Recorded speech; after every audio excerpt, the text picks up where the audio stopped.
How do we stop putting barriers to what we can achieve? I felt recently that I tend to think there's only a single path to achieve our goal.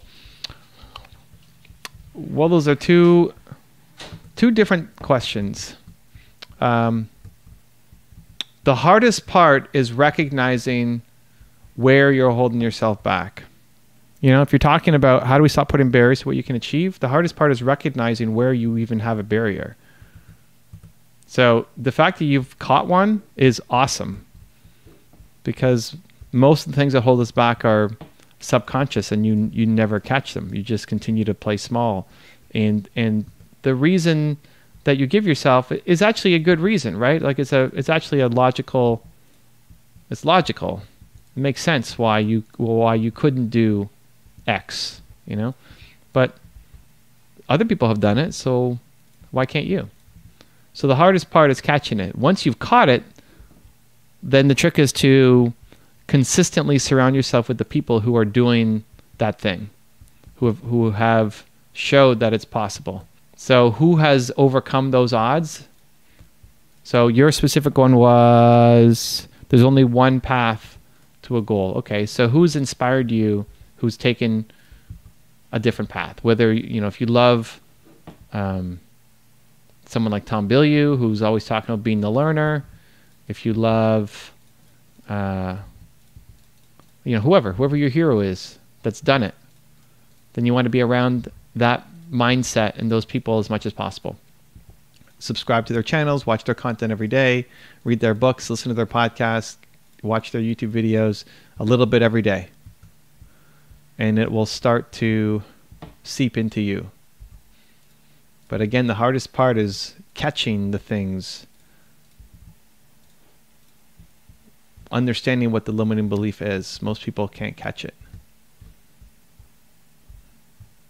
This, I need to rebuild this. I need to take this whole thing out, I think. Let's do that. Let's take that out and then see where, because they can't get through here now. Right? They can't get through here. Can they get through here? Yes, they could spawn there. Okay. They could spawn there.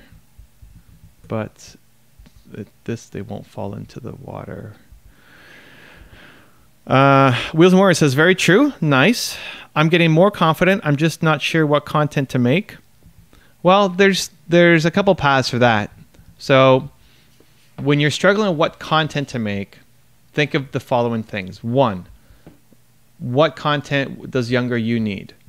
So go back and think about all the things that you struggled with, and whether it's 5 years ago or 10 years ago, just think back to younger you who had less confidence and less resiliency and didn't think he was going to make it, and was struggling with self-doubt and insecurities and everything. Like, think back to that guy, right? What content does he need to see? What message did you share with that version of you? And you can come up with a list of different ideas. You can even share it here if you want. So that's one. Two, think about all of these shows that you're doing. Think about all of you're doing so many different podcasts or collaborations now with the movement makers. What are the questions that they keep asking you? What are the themes that keep coming up? All of those questions that they ask you could be individual videos that then you make again. Three, think about the other channels that talk about the things that you talk about. I don't know who it might be, but go look at their channels and then, one, see what kind of videos they're making to get a sense of topics. And then also, two, let's get rid of this guy.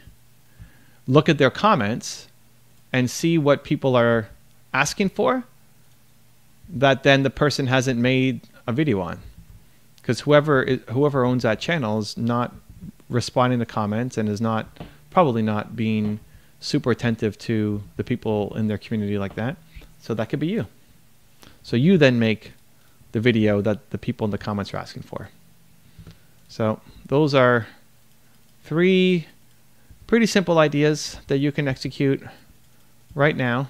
Let's see if I can remember them while I'm playing, because they just kind of came to me. 1, what's the message to your younger self and the videos that younger you needs to see?